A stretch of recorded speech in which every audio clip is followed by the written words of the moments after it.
Okay guys, இன்னைக்கு ஒரு பயங்கரமான சண்டே இல்லையா? ஏன்னா இன்னைக்கு சிஎஸ்கே வந்துட்டு கொஞ்சம் வின் பண்ணியிருப்பானுங்க. ஆனா மிஸ் பண்ணிட்டானுங்க. பரவாயில்லப்பா, அசரங்காடே எவன்லாம் அசரங்கா பால்ல 6 அடிக்கிறானோ அவன்லாம் அடுத்த பால் கன்ஃபார்ம் அவுட். நிதிஷ் ராணா அடிப்பான்னு கனவுல கூட நினைச்சு பாக்கலடா. இன்னைக்கு அதுவும் சிஎஸ்கேவோட அடிப்பான்னு நினைச்சு கூட பாக்கலடா. முன்னாடி அடிச்சிருக்கான் கொல்கட்டால இருக்கும்போது சிஎஸ்கேவோட ஒரு வாட்டி 85 அடிச்சிருக்கான், எனக்கு ஞாபகம் இருக்கு. ஆனா இன்னைக்கு இவன் அடிச்ச அடியில எனக்கு காய்ச்சலே போயிட்டா. அந்த அளவு அடிச்சான்டா, சூப்பரா இருந்து. அது மட்டும் இல்ல, எஸ்ஆர்எச் செதஸ்டானுங்க டிசி. நீ என்னடா 300 தாண்டது, நான் அடிக்கிறேன் பாரு அடி. அந்த அடி அடிச்சிட்டானுங்க. மிச்சல் ஸ்டார்க்கு கேகேஆர்ல இருக்கும்போது கூட இப்படிலாம் பவுலிங் போட மாட்டான்.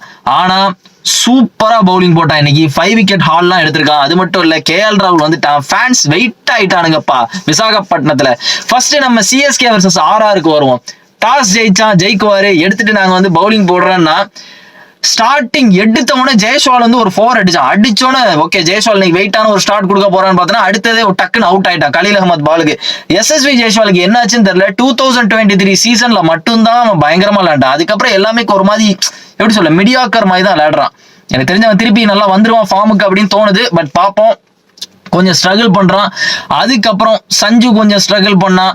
மற்றபடி இன்னைக்கு ஹைலைட் யாருன்னா நிதிஷ் ராணா. என்ன அட்டி, நான் செஞ்சுரி போடுவான்னு நினைச்சேன்டா. பவர் பிளேலேயே 79 கிட்ட அடிச்சிட்டானுங்க. பராகும் அவனும் சேர்ந்து செம்ம அடி அடிச்சான். நிதிஷ் ராணாலாம் மரண அடி. பட் அஸ்வின் வந்துட்டு கொஞ்சம் மாஸ்டர் மைண்டை யூஸ் பண்ணி வெயிட்டா விக்கெட் எடுத்தாரு. ஏன்னா 2 பால் அவன் இறங்கி வந்து அடிச்சானா, அஸ்வின் வந்து நேக்கா வந்துட்டு வைட போட்டாரு. அவனே இறங்கி வந்து அவுட் ஆயிட்டான். அவனுக்கே கடுப்பா இருக்கு, ஏன்டா இப்படி அவுட் ஆனோ அப்படின்ற மாதிரி. பட் பராக் வந்துட்டு இன்னைக்கு ஒரு கேப்டன்ஸ்னாக ஆடினா, சூப்பரா ஆடினா. பட் ரியான் பராக் இன்னைக்கு வந்துட்டு செம்ம ப்ரெஷர்ல இருந்தான். என்ன பண்ணனே தெரியல, எப்படியாவது ஜெயிச்சாகணும் அப்படின்ற மாதிரி. அது மட்டும் இல்ல, ராஜஸ்தானுடைய கர்ஸ் வந்துட்டு இன்னும் சிஎஸ்கே மேல அப்படியே இருக்கு. எப்பெல்லாம் ராஜஸ்தானோட சிஎஸ்கே விளையாடுறானுங்களோ அப்பெல்லாம் ஒரு பிரஷர் இருந்துகிட்டே இருக்கு சிஎஸ்கே. எப்பவுமே தோனி தான் அதுவும் கடைசி வந்து நின்றுட்டு இருக்காரு. இந்த 2023லயும் இதே மாதிரி தான் ஒரு சம்பவம் நடந்துச்சு. சந்தீப் சர்மா தான் கடைசி ஓவர் போட்டு தோனியை கொஞ்சம் கொலப்படி பண்ணுவான். அப்ப இருந்து எப்ப சஞ்சு சாம்சன் கேப்டன் ஆனவனோ அப்ப இருந்து கொஞ்சம் டஃப் கொடுக்க ஆரம்பிச்சிட்டானுங்க ராஜஸ்தான் ராயல்ஸ். பட் இன்னைக்கு பராக் தான் கேப்டனா இருந்தான். நல்லா கேப்டன்சி பண்ணா அப்படின்னு சொல்ல முடியல. ஏன்னா ஏன் ஆர்ச்சருக்கு கொடுக்காம இந்த தேஷ்பாண்டேக்கு எல்லாம் கொடுத்துட்டு இருந்தாங்க எனக்கு ஐடியாவே இல்லை. அதுதான் லைட்டா என்ன பயமுறுத்துருச்சு. ஏன்டா அவனுக்கு எல்லாம் கொடுத்துட்டு இருக்கீங்க அப்படின்ற மாதிரி இருந்துச்சு. மற்றபடி ஒரு நல்ல டார்கெட் தான், எனக்கு தெரிஞ்ச ஒரு டீசென்டான டார்கெட் வச்சானுங்க.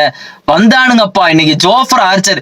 என்னையாடா கிண்டல் அடிச்சிங்க அப்படின்ற மாதிரி பவுலிங் போடுறான். இன்னைக்கு ஃபர்ஸ்ட் ஓவர் மெய்டுன்னு ரச்சின் ரவீந்திரா தடவிட்டான் ஃபர்ஸ்ட் ஓவர்ல. அடடா பார்க்கவே சூப்பரா இருந்துச்சு. அது மட்டும் இல்ல, ஃபர்ஸ்ட் 3 ஓவர் போட்டு வெறும் 13 ரன் தான் கொடுத்தான். ராகுல் திருப்பதி இருக்கான் பாத்தீங்களா, ராகுல் திருப்பதி பேட்டிங் ஆடுறானோ இல்லையோ அவன் மூஞ்சிலாம் மாறுது. அவன் பேட்டிங் பிடிக்கிறது பாருங்களேன், வாய் இப்படி போகுது, மூஞ்சி மட்டும் தான் வேலை செய்யுது. ஷோல்டர் எப்படி பண்றான், ஏன் அப்படிலாம் பண்றான்னு தெரியலப்பா. இவன் பண்றதை பார்த்தா ஒரு மாதிரி விசித்திரமா இருக்கு. பட் ஒரு கொஞ்சோண்டு ஒரு குட்டினாக்கு ஆடிட்டு போயிட்டான். மத்தபடி சிவம் டூபே என்ன சொல்லுவானுங்க, இதோ ஆறுச்சாமி, இதோ 6 அருவாச்சாமி ஒன்னும் பண்ணல, எல்லாம் வந்து அவுட் ஆறானுங்க. ஜெய்கோர் அவுட் ஆனா முடிஞ்சிச்சு அப்படின்ற மாதிரி தான் இருக்கு. ஜெய்கோர் செமையா லாண்டா, எனக்கு தெரிஞ்சு இன்னைக்கு 60 ரன் சூப்பரா லாண்டான். அதுக்கப்புறம் வனிந்து அசரங்க, அப்பா வெயிட்டுப்பா. நான்லாம் வனிந்து அசரங்க செம்ம டென்ஷன்ல இருந்தேன். ஐயோ, வனிந்து அசரங்கெல்லாம் ஒரு டைம்ல ஆர்சிபில இருக்கும்போது சூப்பரா போட்டுட்டு இருந்தான். அந்த 2022 இயர்லாம் சூப்பரா போட்டுட்டு இருந்தான். அதுக்கப்புறம் ஒரு மாதிரி ஃபிளாப் ஆயிட்டான் அசரங்க. பட் இப்ப வந்துட்டு செமையா போட்டான். எவன்லாம் 6 அடிக்கிறானோ அடுத்த பால் கன்ஃபார்ம் அவுட் ஆகிடுவான். இதுல புஷ்பா செலிப்ரேஷன் வேற. ஏன்டா அந்த செலிப்ரேஷன் எல்லாம் பண்றீங்க எனக்கு புரியல. அந்த புஷ்பா செலிப்ரேஷன் இருக்கிறதுலே ஒரு ஓவர் ரேட்டட் மூவினா புஷ்பா, ஓவர் ரேட்டட் ஆக்டர்னா அது அல்லு அர்ஜுன். அந்த படத்துல ஒரு டைலாக் வேற வரும். என்ன டைலாக் அது, புஷ்பானா ஃப்ளவர் இல்ல ஃபயர். என்னடா இதெல்லாம் வந்துட்டு இந்த ரெட் பல்ப் ப்ளூ பல்ப் இதுக்கெல்லாம் வந்துட்டு 6th சென்ஸே தேவையில்லை. ஒரு சென்ஸே போதும் இந்த டைலாக்ல இருக்குன்னா. ஏதோ கஷ்டப்பட்டு குவிண்டன் டரண்டினோ வந்து உட்காந்து எழுதின மாதிரி இல்ல பேசுறீங்க. ஏன் அந்த செலிப்ரேஷனுக்கு இவ்வளவு மவுஸ் இருக்குன்னு தெரியல. பட் பரவாயில்லப்பா, அசரங்கா போட்டாலே விக்கெட் தான் இன்னைக்கு அப்படின்ற மாதிரி இருக்கு. செம்ம கான்பிடண்டா போட்டான். வெயிட்டா இருந்துச்சு அசரங்கா போடுறத பார்த்தேன். டூபேவே வந்துட்டு கொஞ்சம் ஸ்ட்ரகிள் பண்ணிட்டான் அப்படின்ற மாதிரி. அந்த டூபேனா ஸ்பின்னருக்கு என்ன அடி அடிப்பான், அவனே கொஞ்சம் திணறிட்டான். பராக் கொஞ்சம் ஃபயர் ஆயிட்டான் டூபே விக்கெட் போனோன்னு. அதுல இருந்தா மேட்ச் கொஞ்சம் ஹீட் ஆக ஆரம்பிச்சு. பட் ஜடேஜா வந்தாங்க, டோனி வந்தாரு, எல்லாம் ஓகே தான். ஏன் வந்துட்டு மேட்சை வந்துட்டு ஃபர்ஸ்ட் டைம் முடிக்கவே பார்க்க மாட்டேங்கிறாங்கன்னு தெரியல. ஏன் பிரஷரை கடைசி வரை எடுத்துட்டு போறாங்கன்னு எனக்கு புரியவே இல்லை. அவங்களுக்கு நல்ல சான்ஸ் இருந்துச்சு, கொஞ்சம் அடிச்சு டக்குன்னு மேட்சை முடிக்க எப்படி சொல்ல, கொஞ்சம் ப்ரெஷர் எடுக்கிறதுக்கான கொஞ்சம் சான்ஸ் எல்லாம் இருந்துச்சு. ஆனாலும் அவங்க வந்துட்டு ஒரு மாதிரி ஸ்லோ பண்ணி தேவையில்லாம பிரஷரை போட்டு கடைசி ஓவர் வரை எடுத்து போய் தான் தோத்தாங்க. எதுக்கு அப்படி பண்ணாங்கன்னு எனக்கு தெரியவே இல்லை. ஆனா இன்னைக்கு எல்லாருமே எனக்கு தெரிஞ்சு பவுலிங் நல்லா போட்டானுங்க. தீக்ஷனா பவுலிங் நல்லா போட்டான். அசரங்கா சூப்பரா போட்டான். யாரா இது? ஜோஃப்ரா ஆர்ச்சர் நல்லா போட்டான். தேஷ்பாண்டே தான் என்ன பயமுறுத்திட்டான். நல்லா வந்துட்டு 19th ஓவர் வந்துட்டு கன்ஃபார்ம் போட மாட்டான். ஆர்ச்சர் தான் மெயினான பவுலர் தான் எப்பவுமே 19th ஓவர் போடணும். ஏன்னா அந்த ஓவர் தான் அடிக்க பார்ப்பாங்க. ஸோ நான் வந்துட்டு ஆர்ச்சர்ட்ட தான் கொடுப்பாங்க பார்த்தா தேஷ்பாண்டே போட்டுட்டு இருக்கான். அதுல கொஞ்சம் ஈஸியா தோனியும் ஜடேஜாவும் 6 அடிச்சிட்டாங்க. லாஸ்ட் ஓவர் சரி ஆர்ச்சர் போடுவான்னு பார்த்தா சந்தீப் தான். இது வந்துட்டு எப்படி இருக்குன்னா, சந்தீப் வந்துட்டு ஏற்கனவே தோனி வந்து எப்பவுமே சந்தீப்ட கொஞ்சம் திணறுவாரு. 2023 அப்படி நடந்திருக்கு. லாஸ்ட் ஓவர்ல சந்தீப் சர்மா போட்டா தோனி 6 அடிப்பாரு, அடுத்த பால் 2 6 அடிப்பாரு, கடைசி வந்து தோனியால அடிக்க முடியாம போயிடும். அதனால போட வச்சாங்களா இல்ல வந்துட்டு எதுக்கு இது வித்தியாசமா எதுவும் ட்ரை பண்றேன் அப்படின்னு பண்ணாங்களா எனக்கு புரியவே இல்லை. எனக்கு ஐடியாவே தெரியல. பட் பரவாயில்ல, மேட்சை எப்படியோ முடிச்சுட்டானுங்க ராஜஸ்தான். ரியான் பராக்லாம் பெருமூச்சு. ரியான் பராக் எல்லாமே பெருமூச்சு விட்டான். நிம்மதியா இருக்குப்பா அப்படின்ற மாதிரி.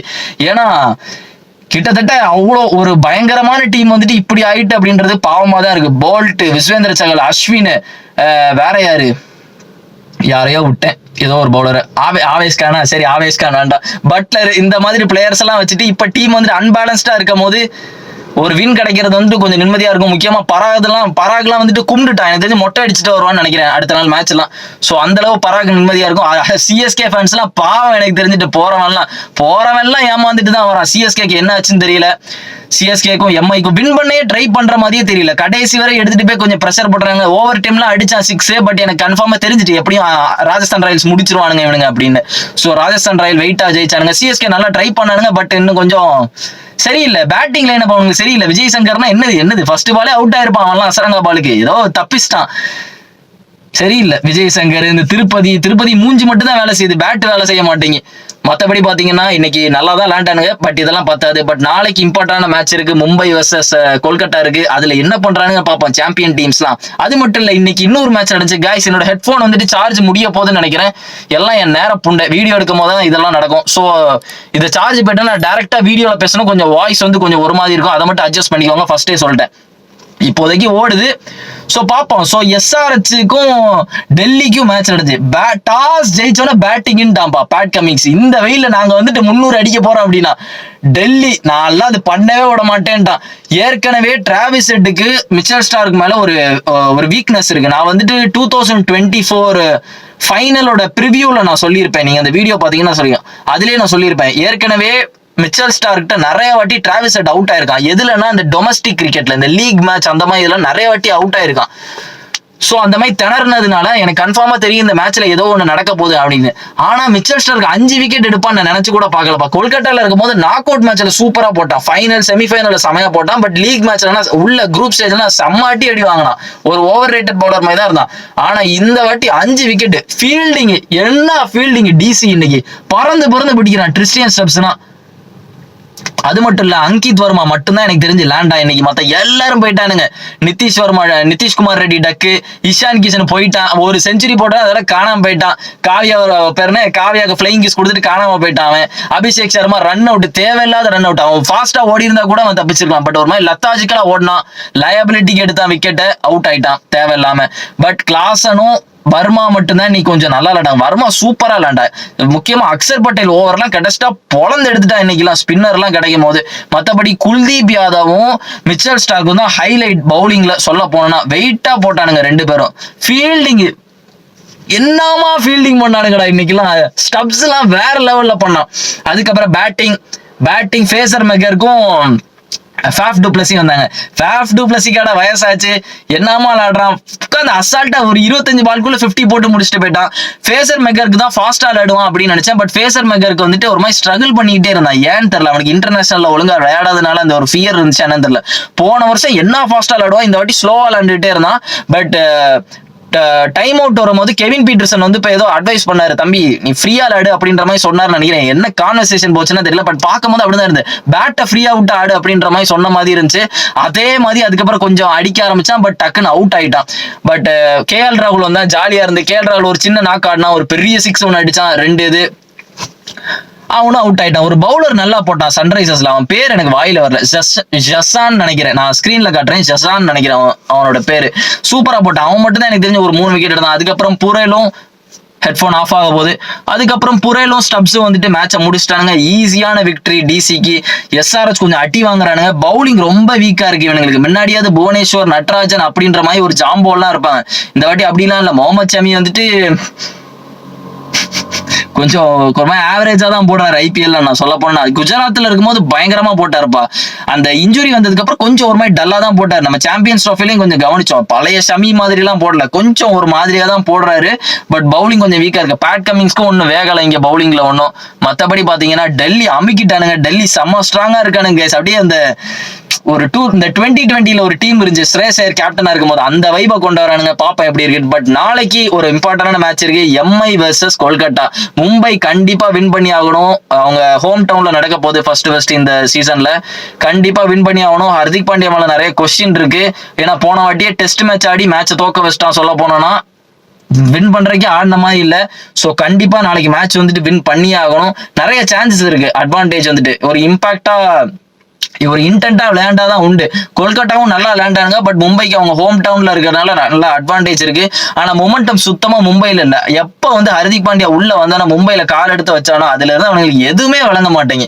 ஒரு நல்லா இருக்கிற கேப்டனை தூக்கி தேவையில்லாம ரோஹித் சர்மா வெளியே போட்டுட்டு அந்த வெறியில அவன் T20 வேர்ல்ட் கப்பையும் ஐசிசி சாம்பியன்ஸ் டிராஃபியும் வின் பண்ணிட்டு வந்துட்டான்.